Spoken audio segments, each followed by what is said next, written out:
son or daughter is a Star Wars fan, the first thing they're going to ask for are the figures. The reason they're 3.75 inches tall is because the first mock-up figures that I made were Fisher-Price Adventure People. Welcome back to GFT. Here is a new episode with your host Chris B. Thanks for tuning in. This will be fun. Let's discuss figures and the latest toy run from a galaxy far, far away. Let's dive into the news and what's next in your display. From the Black Series to TVC, from Hasbro to the Kenner Legacy. 3.75 inches, 6 inches tall. Galactic Figure Talk covers it all. Displaying, rearranging the collection. Discussing figures, asking Hasbro for perfection. The thrill of the hunt, filling gaps is the mission. Always on the move, always wanting mint condition. I have 3 of each, 1 to display, 1 to open, and 1 just in case. We finally launched 6-inch when I felt the time was right. Displaying, rearranging the collection. I'm Luke Skywalker, I'm here to rescue you. Discussing figures, asking Hasbro for perfection. The thrill of the hunt, filling gaps is the mission. Always on the move, always wanting mint condition. Rapid firing vet, the early bird kit. So many topics to cover, which one to pick? Bent corners or creases on the card. Are bubbles too big, obstructing the art? Super articulation or 5POA? Soft good robes or plastic capes? Okay, maybe a live stream or pipeline reveal. Clearance find or an online deal. Whatever the topic may be, it's all driven by the GFT community. Rearranging the collection. I don't think I ever left the DeLorean guard behind. Discussing figures, asking Hasbro for perfection. Listen to the waves. Don't you hear it? The lightsaber. Thrill of the hunt, filling gaps is the mission. Always on the move, always wanting mint conditions. Display, rearranging the collection. Discussing figures, asking Hasbro for perfection. The thrill of the hunt, filling gaps is the mission. Always on the move, always wanting mint conditions. The action figures are still exceedingly important. 400 people lined up in the cold drizzle at midnight to be the first to get their hands on the new Star Wars merchandise. Galactic Figure Talk is back. So without further ado, here is Chris B with a brand new episode of GFT. Welcome to another episode of GFT Galactic Figure Talk. My name is Chris B. I'm your host, and on this episode we got a bunch of stuff to talk about when it comes to Star Wars action figure news. And the first item that I have on my list to discuss is the Star Wars Power the Force campaign. And here in the press release from Disney, it says, "Today, Disney Consumer Products announced Star Wars Power the Force, a year-long consumer products campaign helping fans of all ages fuel their fandom by powering their imagination, creativity, adventure, and more. The campaign will spotlight nostalgic and new Star Wars content via must-have collectibles, stunning new apparel pieces, innovative toys, and everything in between, with a special focus on products inspired by lightsabers, ships, and droids." I looked through the press release and all the images, and there was really nothing that stood out to me when it came to Star Wars action figures. But I am pretty sure that they will reveal some Star Wars action figures throughout the year that's going to be under this campaign or under this umbrella.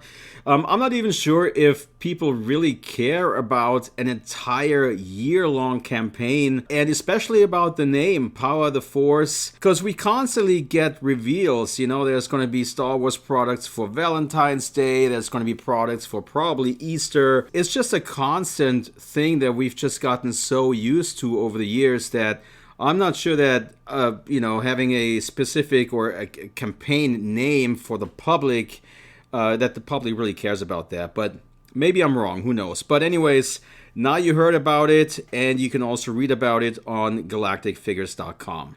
Now we have Toy Fair 2025 ahead of us in early March, and I'm not even sure if this is a big thing or not, because as you guys know, I only cover Star Wars action figures, and Hasbro holds the master license to produce Star Wars action figures. So for me, really, Toy Fair is make or break, all depending on Hasbro. So if Hasbro is not going to be at the show, then Toy Fair for me is not worth flying there. The thing is, Hasbro has not revealed whether they're actually going to be at the show or not. I've had some other people who also run fan sites and make the effort and spend their own money to travel to Toy Fair to bring you guys the news. I was told that some people reached out to the current PR agency that works with Hasbro, and they were basically told to just keep checking the social media accounts for Hasbro to see if they're going to be at Toy Fair. So for me, that basically means that no, I'm not going to fly to New York City this year to cover this event. And the question really is, does Hasbro really need Toy Fair anymore? I mean, they have their business partners already in place. And as far as promoting their products to the end consumer at Toy Fair, I'm not sure they really need Toy Fair anymore at this point. The last one that I was at was in 2020, right before the lockdown. And as you guys know, I mean, Toy Fair wasn't a thing afterwards, right? There was no Toy Fair in 21. There wasn't one in 22. And I don't think there was one in 23 either. And then for last year, they had one which was not in New York City. They moved it, I think, somewhere down south. And I heard that most big toy companies were not even in attendance. So Lego wasn't there. Hasbro didn't go. So a lot of the big names didn't show. And so now they moved it back to New York City. But now that it's been 4 or 5 years that Toy Fair really wasn't held, the question is, does Hasbro still need to do anything for Toy Fair? And even if Hasbro is going to be at Toy Fair, what could they possibly show? It's not going to be like it used to be, where we got an onslaught of Star Wars action figure news coming out of Toy Fair, because there are just so many other events nowadays. Especially Star Wars Celebration in Japan is not really that far away anymore. I mean, that's going to be in April, and we're already in February now. So time's going by fast in 2025 already. And you guys know, I mean, they're doing their live streams, once a month or something like that. Then we have some exclusive reveals from whatever media outlet they're working with. So there's a constant flow of reveals and new announcements that, again, I don't know if they really need Toy Fair anymore. So we'll see if they're going to do anything. But like I mentioned, the communication with Hasbro when it comes to Toy Fair is non-existent, and this show is only 4 weeks away at this point. If they really wanted to have content creators come out and cover their products, they should have really communicated that, probably last year already, right? So that people can actually make proper plans and fly over there. And talking about Toy Fair, I got to give kudos to Litsky PR, and that's the PR agency that Hasbro worked with before the current PR agency, because that PR agency invited me to come out to New York Toy Fair, and they offered me a booth so I could do the podcast from Toy Fair, which I thought was really interesting, because to me, this podcast is a side project to what I really do with the website. I don't really consider myself a podcaster, right? And I've said that many times, but I just put this thing together on the fly, basically, for you guys to listen to. And so I thought that was really interesting that they reached out to me and offered me a spot in their podcasting stage. So that was really nice. Made me happy, because when it comes to Hasbro and the current PR agency, there's just, like I said, there's zero communication currently. But let's stay on the topic of Toy Fair real quick, because Toy Fair in Nürnberg, Germany took place, and Fantatrax was there, and they snapped a bunch of pictures, including a poster that was on display at the Hasbro booth. And they had upcoming toys on that poster. Specifically of interest to us, of course, is the vintage collection on that poster, because it gave us a first look at a brand new land speeder and a new sand trooper figure. The poster also had a fairly good look at the upcoming Ben Kenobi figure, and also the Luke Skywalker figure, the farm boy version, which most of us already have in our collections now. But there was a bunch of things that were interesting about this one picture, because, well, first of all, seeing a new Sand Trooper, which has not been announced by Hasbro, was pretty cool to see. So we know that's coming now. And we also know that Sand Troopers, we have, 4 different shoulder pauldrons with gray, orange, white, and black. We'll probably see a whole bunch of Sand Troopers for the Return to Tatooine campaign this year. And so that was cool to see. And then, getting a little bit of a better look at that Ben Kenobi figure was nice. But yeah, it looked pretty good, actually. But then when it comes to the land speeder, the question is, do we really need a new land speeder? Because they've already done a land speeder in the vintage collection, including on the iconic double racetrack packaging. So is this another case that's comparable to the speeder bike where, yeah, it was great to get a brand new speeder bike based on the Return of the Jedi, but a lot of people who had the one from 2012 from the movie Heroes collection were wondering why we needed an upgrade, right? And I think the same could be true in this case, in that the land speeder, which we already have in our collections, is already pretty good, and it would probably still be okay to just repack. So, I don't know, with the limited budget that Hasbro has nowadays, and with all the limited stuff that they're putting out, to get yet another land speeder, which we can already purchase multiple versions of, I'm not sure if that's good money spent, to be honest. But I'm sure it's going to be better, and I'm sure it's going to be, the best version we've ever gotten. So, and it's such a cool vehicle to begin with. So, yeah, it's kind of cool, right? And I guess it does go with the Mos Eisley Cantina and the entire Return to Tatooine theme that they have going for 2025. So, it's not something that I jump out of my seat off because I'm super excited about it, but it's still going to be nice to get, I think. That's kind of like how I feel about the land speeder. Another thing about this image, though, is the C-3PO that's sitting on the back of the land speeder. At first, when I saw it, I thought it was a new C-3PO, but it looked so off, really. But then, it was very clear right away that this is the one that we already have in our collections. And, yeah, I mean, people who saw that instantly said that, yeah, we need a new version of C-3PO. And for me personally, I mean, I've been campaigning for a VEC metalized version for a long time. So hopefully Hasbro is going to come out and deliver and give us a C-3PO that's fully VEC metalized. And quite honestly, I mean, they've done one for the retro collection. Why couldn't they do that for TVC? And you see, if this is going to be a more expensive figure, I'd be okay with that. I mean, at least, you could justify the VEC metallization process. And I think that a lot of people would understand that this is a figure that is more expensive to produce. So it would be more expensive. So, all right, put him into the deluxe line, right? But I think that a new C-3PO would be really good to get. And, I honestly think that a lot of the older C-3PO figures, which were VEC metalized, look a lot better than what we've gotten in the vintage collection.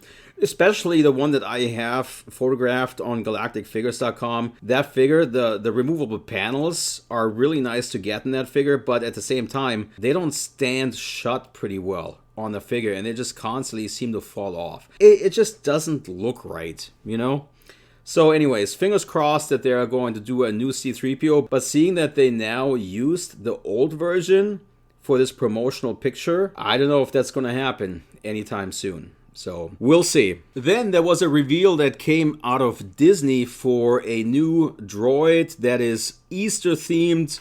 I've been wondering for a long time why they haven't done Easter yet. With their droid factory line, since they've done Halloween and they've done Christmas, and what else have they done? They have Pride months, and they've commemorated a whole bunch of holidays over the years. And Easter, I mean, is such a big holiday for a lot of people, and I was just wondering why they have never really done that. But apparently 2025 is the year where they're doing it, so we're getting a new droid factory droid in Easter color, and this one is called R2BNE, so R2 Bunny. With Droid Factory, I'm okay if they do that kinds of stuff. I know they've been doing it now for like more than a decade, I think. Ever since Disney got a hold of the Star Wars license, really, that's how long they've been producing those kinds of figures now, and I'm okay with that, whatever. This is the kind of droid that if I don't add it to the collection, I'm not going to miss out, so whatever. But it is going to be available through shopdisney.com, or the disneystore.com it's called now. And it's going to be $14.99, and it's going to go on sale on February 16th.